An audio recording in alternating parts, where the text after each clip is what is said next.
Hi there, and welcome back to Vancouver Bass Players. I'm Laurence Mollerup, and today I'm going to be interviewing Jodi Proznick. Hi, Jodi. Hi. Hi, everybody. Good to see Great. you. It's great to be seen. Great to see you guys. So, what are you up to today? Today, I just finished teaching my jazz history course online. So we were chatting about Sonny Rollins. Who was it today? Sonny Rollins, Wes Montgomery, Monk, and Mingus. And we just started to get into Gil Evans. Um, Wow. yeah, it's like a speed round, speed dating the jazz greats. I was going to say any one of those could take, 8 weeks if you I wanted, know. right? It's a survey, so we're just Wonderful. whipping through and yeah, introducing people to these great musicians. So yeah, that's Are what I you was doing doing. that through, sorry to interrupt you, are you doing that through the VSO school? It is. It's an online course through the VSO school. When that pandemic hit, they reached out and said, "Can you do you have any courses ready to go?" And I've taught history, both popular music history and jazz history at KPU for years. So I said, actually, I have these courses that they're all ready to go. They're pretty and playlists ready. So we just launched it, thinking if people wanted to gather and hang out and talk about music. So that's the second chapter, and now I'm gonna do my pop music history in June. So Oh, that's excellent. That's mhm, great. So, they'll really cover a lot of ground. a lot, and people are. I always thought like me sitting on Zoom just talking, but I'm super enthusiastic Right. about it. So I think that goes a long way for, and we listen to the great music, and I have all the like listening guides so they can listen and sort of read along and see where the form is and stuff. So it's helpful to kind of wrap your head around what's happening. So yeah, it's Well, fun times. that's a good topic actually. I'll Mhm. just think about we didn't think about this before, but you've got me inspired to talk about listening and critical listening. Mm. And I always think the one big thing about jazz most listeners, they go to Starbucks and they hear this saxophone playing and it's doing this thing and they can't really follow it. And I think the missing link is always like they might not know that that's a song, a popular song with lyrics in a form that somebody's playing over top of. Right, right. They just hear the playing over top of it. It's kind of like eating the icing, but they don't have that part. So in your writing up, do you sort of fill that in for them so they get to hold on to the form as they listen? Oh, for sure, for Right. sure. Like I really see myself as a demystifier. So, in the initial class, we go through sort of what are all the key ingredients and what are all the pieces that make jazz jazz, and then what to listen for. So once they listen for call and response, or they listened for form and they listen for the blues form, and I kind of take them through all these core elements so that when we get into repertoire and musicians, I'm able to say, okay, this is an AABA form, so they're able to hear it but also see it. I think seeing it is and following along once you have some of the language, the schema. Yeah, it's especially for instrumental jazz, once you know a little bit, it can go a long way to sort of hearing what's going on and not just like, I don't, nothing's really anchoring this for me. I'm sure it's very good, but yeah. Yeah, it's like So when I teach my improv class at mhm. VCC, they always have to learn the lyric. Yeah, And it's always a bit of an eye opener when you listen to, say, Sonny Rollins, yeah, and you put the song on and you're going through with the fringe on top, and you can sing it totally. over and over again like 10 times while the solo's happening, Well, right? we did. I'm an old Oh, cowhand from nice. the from way out west today, and of course I'm like, let me sing this for you. Listen to the cowboy sound, chilling man's like it's like riding along on your horsey, and they're Brilliant. like, and I said, and look at the cover art, like it's there's a lot of humor in the music. Anyway, Yeah. so and then we did rhythming too. So I got rhythm. So sing along with the tune. This is the tune that it's based on, and we're doing this neat thing. Like I'm really, we've talked a lot about it. I'm really a big believer in inquiry projects and getting people to create art as a response always to everything you're learning. So they're doing like an art sharing night instead of we can't do a recital. or anything like that. So a Zoom art sharing, so people can bring in a transcription they're working on or a song.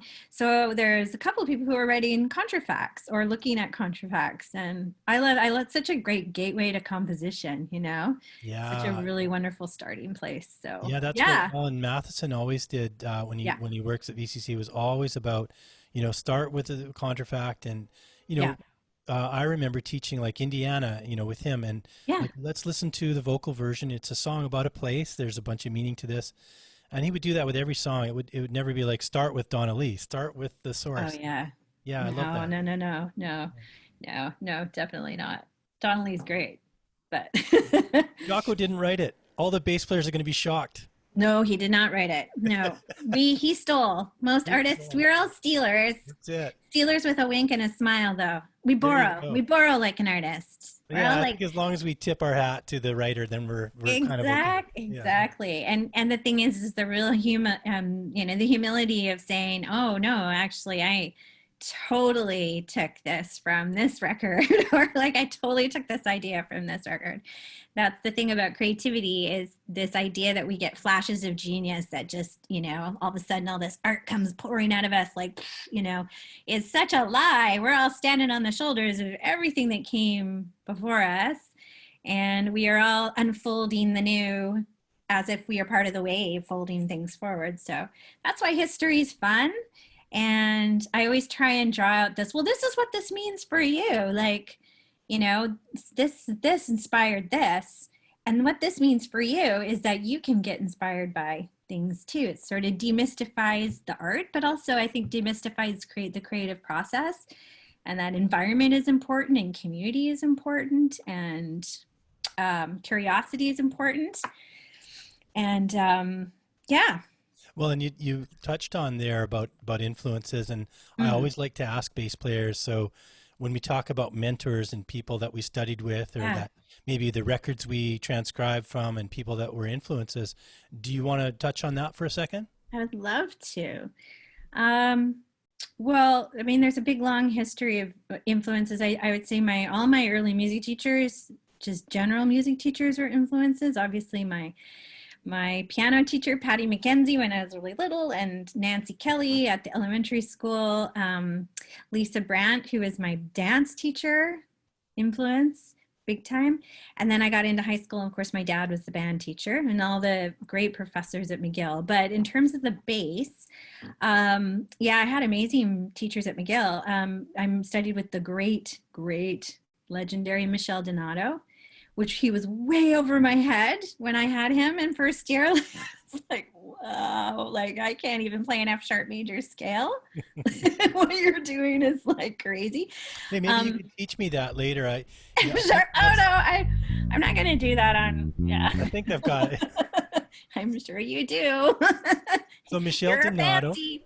Yeah, Michelle. And then I studied with Eric Legacy. Great. Like he was a very different kind of bass player, stylistically than Michelle, but holy moly, he kicked my butt. And then Alec Walkington, who is a fantastic bass player, and they all offered like incredible things. I had a couple of lessons, maybe one or two with Mike Downs too, and those are really impactful lessons actually. And then records. I mean, transcribing. I didn't do some people have books of transcriptions. I did a handful of really deep studies of guys I was really into. So Paul Chambers, Ray Brown, Dave Holland, Scott LaFaro, Oscar Pettiford. Mwah, Oscar Pettiford. Yes. I love him. So primarily, and then I love Sam Jones and Wilbur Ware, and Sam Jones. the meat and potato bass players on all those great Blue Note records, like they're just laying it down. Yeah, I've always wanted to be that player, that was, I wasn't ever really all that interested in being, in fact, I really wasn't interested in being a band leader or a soloist. Like I like just accompanying and playing swing and playing time. Yeah. So I love Paul McCartney. Like Yeah. he just lays it down, you know? Oh, yeah. James Jamerson, they're just laying Yes. it down. So yeah. Absolutely. The artistry of supporting a band is what Yeah, it's I all about. think, yeah. I mean, it's ironic I've fallen into being a band leader and a writer and a leader of some sort because that's not where I'm really love watching other people thrive or hearing other people thrive and helping along the way. So yeah. As a Canucks fan, I always think about the bass player is like Henrik Sedin, and everybody else in the band is like Daniel Sedin. So Henrik sees the ice and he sets up the play and he passes, and You got Daniel's the one that makes the score. I actually saw them jogging on the seawall a couple of times last summer, and it was like, I'm freaking out, and these two big redheaded guys, and it was really funny because I'm pretty sure they're hard to tell, but Daniel was like, he had sunglasses on and he was really cool, and Henrik looked really like, hey, how's it going? And I think that's a bass player. They're both nice guys, but I think the bass player is the one who's seeing the play and handing you the puck so you can score, as yeah. opposed to wanting to get it in the net. And look at me. And I actually just I know you and I are both pedagogues too and really ponder the art of teaching. And I see the very similar role in teaching, you know, that um, my job is to see the play and to pass you the puck. Or I always like the garden analogy too. Like my job is to see you for the flower that you are and put some fertilizer on it and not sort of impose my, you know, all of who I am on you because as I am this kind of flower and therefore you should be more like me. It's more like, you know, you are you. Everyone has unique life experience that they're bringing. So, yeah, I see the teacher and the bass player gifts that it can offer is very similar, you know. Yeah, absolutely. Yeah. And I was going to say, I'm probably more like the fertilizer and you can be the flower. I'm the water. You can be the I water. want to be the sunshine. Speaking of sunshine, that is a Oh my gosh, perfect the bass segue. people on this are going to be like, what is wrong with her? Who is this crazy bass lady? Sunshine is the perfect segue because I've got your music set up here. Oh, And fantastic. you Yeah. mentioned being a reluctant band leader, but dang, you're good at this. This is Oh, amazing. So if thank everybody you. hasn't heard Jodi Proznick's music on YouTube, it's very easy to find. The record's called Sun Songs. Well, you told them to listen, so I hope they will. So Listen, listen. Yeah, yeah. I noticed we saw Lila Bialy singing and Mhm. Tilden Webb, your husband, playing piano. Mm. I don't think we saw drums or the horn player in the video. Yeah, it's Jesse Cahill on the drums Wonderful. and Steve Caldestat playing tenor saxophone. Yeah. So your Yeah. band is kind of a family system, isn't it? It is a family. Yeah, I have Yeah. two bands that I kind of work with mostly. That's my quartet. And then I'm in a kind of collective called Triology with Bill Kuhn and Miles Black. And so I Yeah. have like that kind of drumless chamber jazz ish thing. And then the band that I write for primarily. Yeah, so Tilden's my husband. Yay. Jesse is married to my sis, Kelly. And then Steve Collistat he's been in Tilden's life since they were teenagers in Regina. And then we were all at McGill together. So it's a long, long, long relationship. All of us, we've been friends and colleagues for a very long time. And then Lila is from here. She's from North Vancouver. So I've known her since she was probably a teenager. And then yeah, then we have a long friendship. Phil Dwyer, we toured with Phil Dwyer together. Quite a few years ago now, and just really connected. And she's a really magnificent musician and person. And so when this project kind of emerged, and she agreed to be part of it. So lucky me, because I like Yeah. you could write like any words and have that voice sing it. It would Yeah, sound like absolutely. poetry. So yeah. So and then actually I co-wrote. So I wrote all the lyrics or most of them, and then I'm very good friends with Sherry Elric, the great Sherry Elric. So I called her because words were new and I was feeling very brave and vulnerable. And I also needed someone. I'm like, so this is the thing. You need to curate your life well to put projects together. You go, okay, I'm trying this new thing. Well, you know, you're really good at like solving problems. So every artistic statement is a bit of a problem you need to kind of, or curiosity you need to solve. And if you don't have all the answers, you don't always completely trust your instincts. You find people who are more experienced. So that's what I did. And I called Sherry. So she worked on some of the lyric writing with me. And that one in particular, we really co-wrote together.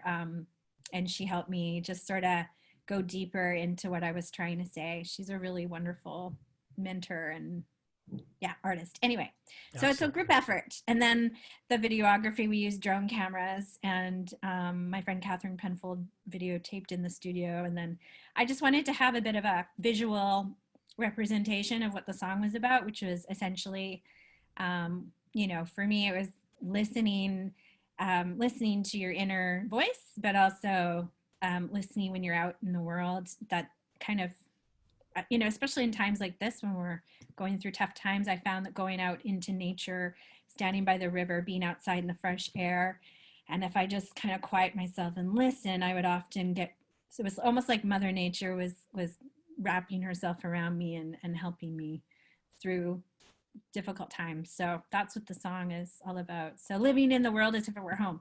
Oh, and I have to admit, so that phrase, living in the world as if it were home, is from Maybe Far Away from Annie. I love Which, when I was a little girl, that phrase used to make me cry every time I'd heard it. I just wanted to be Orphan Annie. And so that's an example of, borrowing something that resonates with you, trusting that, and then reimagining it in your own art. So that's totally what I did. It's admitted. Okay. I don't know if I'm going to get in trouble. Of being in nature and listening that you mentioned is fantastic. Fellow I work with at VCC, Giorgio Manganensi, and Vancouver New Music, he talks about sound walks, and like he will do things like stand under a bridge and hear the traffic and the way the rain comes off the bridge. So even in an urban setting, he's talking about putting yourself into the environment. I don't know if the urban setting heals you the same way. It probably wounds you, but I don't know. I absolutely agree. Like getting out in nature and just soaking it in. And I love to do that idea of like, did you hear that bird is a minor second away from that bird? And paying attention to where your surroundings. Yeah. That's so cool. Yeah. Well, Tristan and I used to go for sound when he was little. We live right on the river on the Fraser, and so there's tons of songbirds, and we would go for sound like walks, like nature walks, and just stop and listen. And that was really, that's a really easy way to train active listening skills in little ones, is by getting them to attend to and tune into what they're getting, the music all around us all the time. Yeah. Absolutely.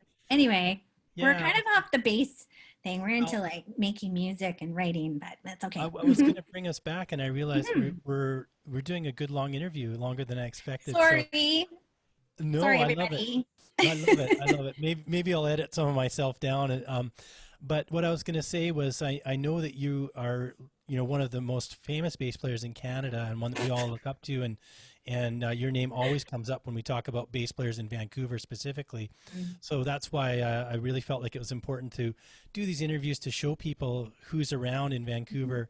And I always want to make sure that people know they can access people if they're teaching. So are you teaching lessons online during COVID? I sure am teaching lessons online. Cool. Actually, no, and I do work with all ages and all levels. So it's an open studio to whomever is interested in the upright bass. I mean, there are people out there who are way better at training our beautiful electric players in town.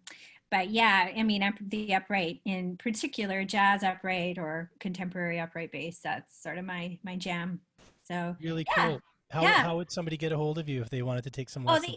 They can just email me. It's a pretty easy email, Jodi with an I like Jedi, Jodi at jodiproznick.com. Okay, I'm going to spell it out just for everybody. So okay, just like imagine I don't know how to read.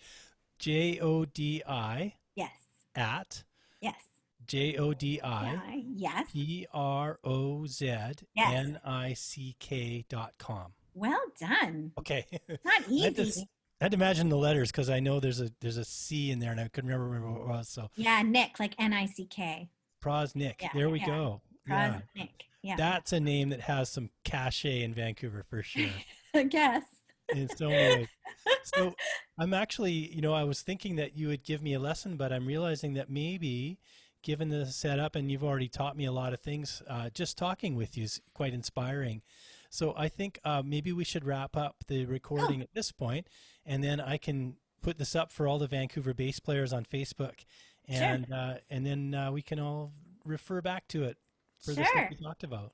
Yeah, Sure. and yeah, so bass lessons or yeah. So Do you anybody teach want to come and songwriting as well and composition as I well? do Yeah. like jazz theory and some songwriting for sure, for coaching. Yeah, I've had a lot of fun doing that. So or even, if you're have a project and you're just wanting some help kind of how to get a project from point A to done. Yes. Um, I'm happy to chat with people about that too. The other thing that I've been doing a lot of lately is getting people prepared for their university auditions. Oh, great. So yeah, because I have taught at a number of them. So when you've taught a number of them, you have some inside scoop as to what they might be Yeah, looking for in those absolutely. We auditions. get applicants for VCC, and Yeah. sometimes John and Paul can't teach them because I don't teach bass anymore. And it's great to know that somebody could come to you as well for their prep over the summer. So that's Oh great. yeah, yeah, Yeah. sure, of course, Yeah. yeah. Well, I've really loved talking with you as always, Jodi. It's just such a treat to get to chat with you today. Lauren, And I'll let's do this again sometime. I would love that. Thank you for bringing us all together. Yay for You bass bet. players. All right, bass players. Thanks, Jodi. Okay, bye.